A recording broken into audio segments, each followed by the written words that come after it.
As more businesses reopen as an extension of phase 2 of the governor's reopening plan, this means that we will be seeing more restaurants and retail stores opening their doors this weekend. And that is where we find News 8's Neda Rampur with the very latest on this. And Neda, what does this mean for Memorial Day weekend? A lot of people are going to be out and about.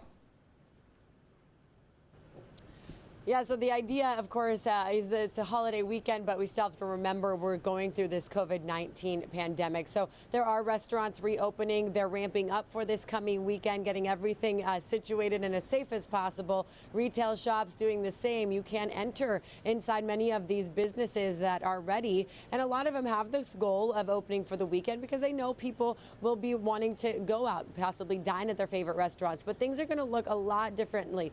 They're not going to be the same as what we've been experiencing the past Memorial Day holidays. Of course, people will need to get health screenings, temperature checks, face masks, and of course, keeping that social distance. And the question really is, are people going to feel comfortable to go out? Probably more something outdoors would be something that I would be comfortable with in the beginning.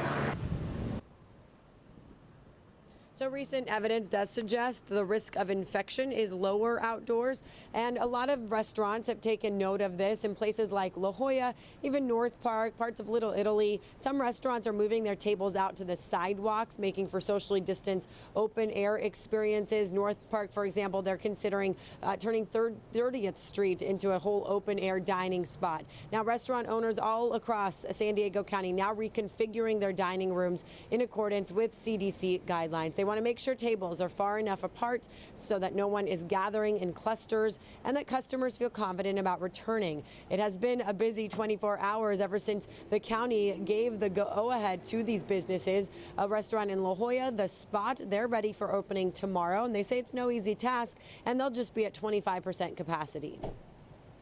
We are going from having 25 tables and a full bar to only having 8 tables and no bar seating. Obviously, nobody wants to risk their health for a really good cheeseburger.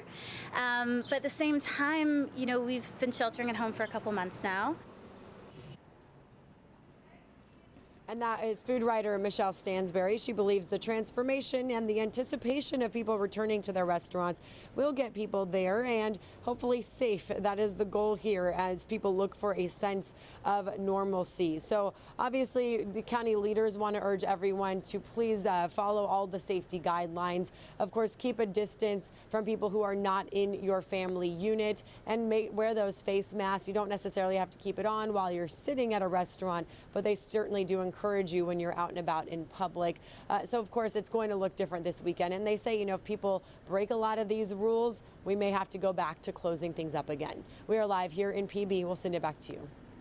Neda, thank you, and that's the whole point, is we don't want to go backwards. We want to keep moving forward, and that's what Supervisor Nathan Fletcher was talking about yesterday, saying, hey, let's do this the right way so we can move into phase 3.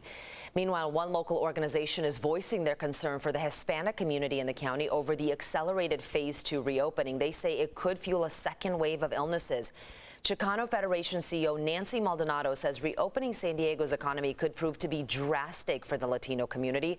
Her nonprofit has been serving the Chicano community for 51 years and says many of the families it represents are on the front lines of the COVID-19 pandemic. A little shocking to us that we're moving forward with such an accelerated rate of reopening without thinking about these inequities and what has led to them and how we are going to address them.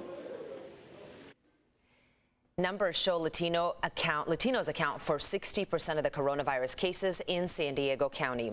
And Paradise Valley Hospital stepped in to help earlier this week when Imperial County's only 2 hospitals reached maximum capacity of COVID-19 patients.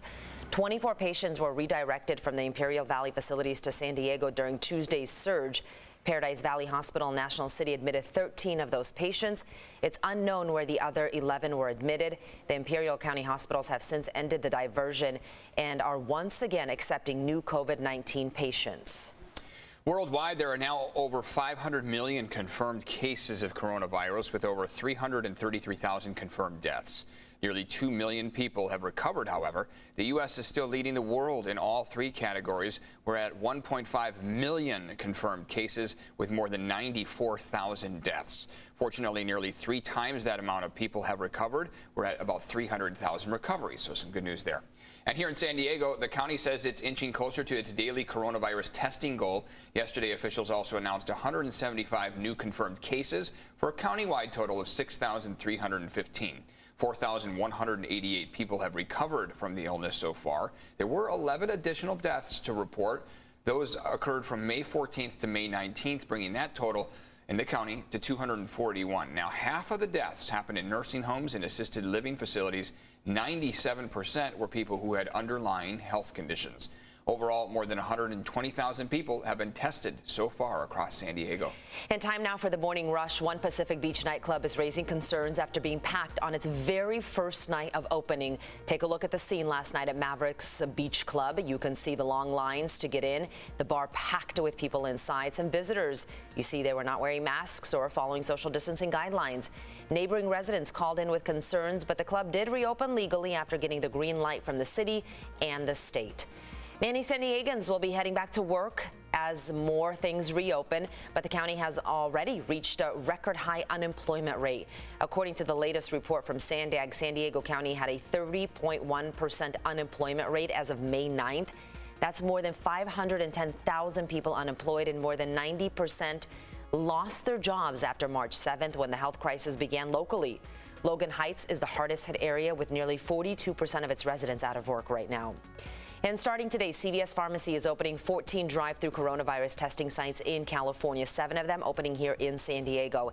To get a test, you must register on the CVS website to schedule an appointment.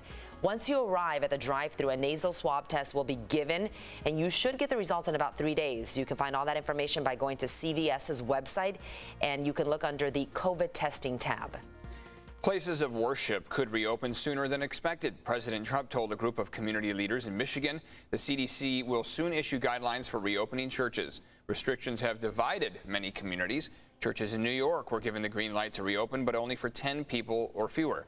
Meanwhile, several churches in Minnesota say they plan to defy stay-at-home orders this Sunday. Here in San Diego, more casinos will be reopening their doors to the public today. Valley View, Harrah's, and Paula casinos are back in business. Viejas, Jamul, and Sycuan opened earlier this week as well.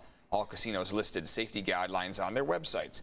The majority will require guests to have their temperatures taken before entering the casino, as well as maintaining physical distancing. Reduced seating will also be enforced. Palma Casino announced it plans to remain closed for now. And we've learned that the Westfield shopping centers here in San Diego County will reopen to the public next Friday. That includes Westfield UTC, Mission Valley, North County, and Plaza Bonita. They'll reopen with modified hours and safety protocols in line with county public health orders that require face masks, social distancing, and increased sanitization. Still to come here, a new arrest has been made in the shooting investigation of Ahmaud Arbery. And today, actress Lori Loughlin and her husband are expected to plead guilty in a Boston courtroom. We'll look at how much time she could be facing. And you would think social media usage is way up as people are under shelter-in-place orders. But as we hear from some online influencers, business on these social platforms is hurting too.